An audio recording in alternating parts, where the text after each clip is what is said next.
Hi friends, எல்லாருக்கும் வணக்கம். Welcome to my channel Mithu fashion. இன்னைக்கு நம்ம மாடி தோட்டத்தில் லெமன் செடி வளர்க்குறத பற்றி தான் பார்க்க போகிறோம். மாடி தோட்டத்தில் வச்சா நல்லா வளருமா, காய்க்குமா அப்படின்னு நிறைய பேர் கேட்குறீங்க. தாராளமாக நல்லா காய்க்கிறதுக்கு இந்த வீடியோவில் டிப்ஸு கேர்லாம் கொடுக்குறேன். கண்டிப்பாக ஃபாலோ பண்ணி பாருங்கள். நீங்கள் சின்ன செடியாக வாங்கி வச்சா கூட கண்டிப்பாக காய்க்கும். நம்ம வாங்குகிற செடி எப்படி பார்த்து வாங்கணும், மண்கலவை என்ன உரம், கேர் எல்லாத்தையும் பார்க்கலாம். இது பார்த்தீங்கன்னா நான் வாங்கி வச்சு கிட்டத்தட்ட ஒரு 7 மாதம் கழித்து தான் காய் பிடிக்க ஆரம்பிச்சது.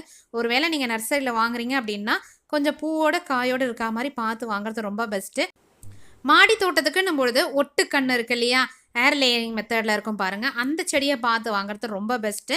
நீங்கள் நிலத்தில் வச்சு வளர்க்க போகிறீங்க, எனக்கு தொடர்ந்து காய்ச்சிட்டே இருக்கணும், எனக்கு லேட்டாக காய்ச்சா கூட பரவாயில்ல அப்படின்னா விதையிலேருந்து உற்பத்தி பண்ணுற செடியாக பார்த்து வாங்குங்க. ஏன்னு பார்த்தீங்கன்னா இதுக்கும் அதுக்கும் நிறைய டிஃப்ரெண்ட் இருக்குது. ஏர் லேயரிங் பண்ணது ஏற்கனவே நல்லா வளர்ந்த ஒரு 5 வருஷத்துக்குள்ளே இருக்கிற செடியிலேருந்து அந்த நுனி பகுதியிலேருந்து ஏர் லேயர் பண்ணுறதால அந்த செடிக்கு ஏற்கனவே 5 வயசு இருக்கும். ஆனால் விதையிலேருந்து அப்படின்னும்பொழுது அப்பத்துலேருந்து தான் க்ரோத் ஆகிறதால நமக்கு லைஃப் ரொம்ப நாள் வரும். முடிஞ்ச அளவுக்கு இந்த டிப்ஸை ஃபாலோ பண்ணிக்கோங்க. மாடி தோட்டம்னும் போது ஏர் லேயரிங் ரொம்ப பெஸ்ட்டு. ஏன்னா உங்களுக்கு ஒரு 6 மாதத்துலேருந்து காய் பிடிக்க ஆரம்பிக்கும். ஒருவேளை நர்சரியில் பார்த்து வாங்குறீங்க அப்படின்னா அந்த ஏர் லேயரிங் இருக்கான்னு பாருங்கள். இது ஏர் லேயரிங் தான் அப்படின்னு சொல்லுவாங்க, ஒட்டு போட்டிருக்கோம் பாருங்கள் அப்படின்னா கூட சில நேரம் காய்க்காமல் போகிறதுக்கு ரொம்ப சான்ஸ் உண்டு. இதில் வர பூச்சி தாக்குதல்னு பார்த்தீங்கன்னா இந்த சிட்ரஸ் வார்ம் தாங்க. இதால் நமக்கு எந்த பாதிப்பும் இல்லை. செடியில் மட்டும் இலைங்களை வைக்காது, அது மட்டும்தான் இது பண்ணுற பெரிய தப்பு, வேறு ஒன்றுமே இல்லை. நம்ம வாங்கிட்டு வந்து வைக்கிற செடி வந்து வெயில் தாழ்ந்ததுக்கப்புறம் ஈவினிங் நேரத்தில் வைக்கிறோம் இல்லைங்களா, க்ரோ பேக்கோ இல்லை தொட்டிலே எதில் வச்சாலும் சரி, அதுக்கு தேவையான மண் கலவை கொஞ்சம் ஆரம்பத்திலேயே அடி உரம்லாம் கொடுத்து நல்லா ஊட்டமாக இருக்கிற மண் கலவை எடுத்துக்கோங்க. கொக்கோபிட் ரொம்ப தேவையில்லை, கொஞ்சமாக குறைச்சிக்கோங்க. ஈரப்பதம் அதிகமாக இருந்தாலும் செடிக்கு ஆபத்து. முடிஞ்ச அளவுக்கு செம்மண் அப்புறம் கொக்கோபீட்டு கொஞ்சமாக எடுத்துக்கோங்க. தொழு உரம் சேர்த்துருக்கேன். இந்த மண் கலவையில் சேர்த்து செடி வச்சு ஆரம்பித்ததுலேருந்து உங்களுக்கு ஒரு 3வது மாதத்துலேருந்தே நல்லா வளர ஆரம்பிச்சிடும். எனக்கு ஒரு 7 மாதத்துக்கிட்ட தான் பூ வைக்க ஆரம்பித்து நிறைய காய் பிடிக்க ஆரம்பிச்சது. ஆரம்பத்தில் ஒரு 2, 3 காய்கள் உதிர ஆரம்பிக்கும் நம்ம இடத்துக்கு வந்து அடாப்ட் ஆகிறதுக்காக. மற்றபடி அதுக்கப்புறம் பூக்கள் காய்கள்லாம் உதிராமல் இருக்கிறதுக்கு நம்ம கொஞ்சம் கேர் கொடுத்துட்டு வரணும். இது ஸ்வீட் ஆரஞ்சுன்னு சொல்லுவோம் இல்லையா, கும்க்வாட், அந்த பிளான்ட் தாங்க. இதுவும் ஏர் லேயரிங். கீழே பார்த்தீங்கன்னா ஒட்டு போட்டது தெரியும்.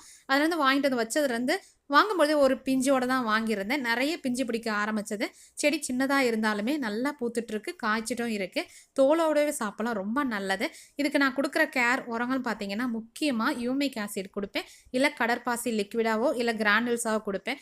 ஏன் பார்த்தீங்கன்னா இதுக்கு கொஞ்சம் கூடுதல் சத்து தேவை. நம்ம மாடி தோட்டத்தில் வைக்கும் பொழுது மரங்கள் நிறைய காய்க்கணும், பூ உதிர்வு இல்லாமல் பிஞ்சுகள் கொட்டாமல் இருக்கணும் அப்படின்னா அதுக்கு தேவையான சத்துக்கள் கொடுக்கலாம். கடலை புண்ணாக்கு கரைசி இது மாதிரி ஏதாவது ஒன்று கொடுத்துட்டு வாங்க.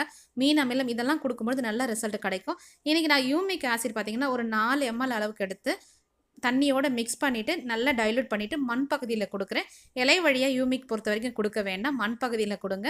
அதுதான் தேவையான சத்து உறிஞ்சி செடி நல்லா வளர்கிறதுக்கு சப்போர்ட் பண்ணும். நம்ம வீட்டிலேருந்தே விதை மூலயமா வளர்த்து காய்க்கணும்னு நினச்சிங்கன்னா மேக்ஸிமம் 5 வருஷம் ஆகுங்க. அது வரைக்கும் நம்ம வெயிட் பண்ணி தான் ஆகணும். இல்லை அப்படின்னா இந்த மாதிரி ஒட்டுக்கண் வாங்கி வைக்கிறது ரொம்ப பெஸ்ட்டு.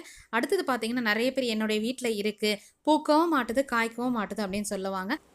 எலுமிச்சை மரத்தை பொறுத்த வரைக்கும் நம்ம சின்ன தொட்டியில் வளர்த்தா கூட நல்ல வெயில் படுற இடமா இருக்கணும். வெயில் பட்டால் மட்டும்தான் இலைகள் நல்லா ஆரோக்கியமாக இருக்கும். பூச்சி தாக்குதல், நோய் தாக்குதல் அதிகம் வராது. கண்டிப்பாக வெயில் படுற இடமா வைங்க.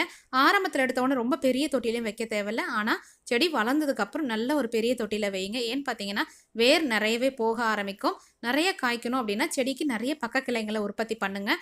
சில சீசன் முடிஞ்சதுக்கப்புறம் இலைங்கள்லாம் தானாகவே கொட்டி போகும். அந்த நேரத்தில் நம்ம ப்ரூனிங் பண்ணி விடலாம். அப்போ தான் பக்க கிளைங்கள் அதிகமாக வந்து நிறைய பூ வச்சு பிஞ்சு பிடிக்க ஆரம்பிக்கும். கண்டிப்பாக இந்த டிப்ஸை ஃபாலோ பண்ணி பாருங்கள். வேற ஒரு இன்ட்ரெஸ்டிங்கான வீடியோவில் நான் உங்களை மீட் பண்ணுறேன். Thank you. Bye bye. Have a pleasant day.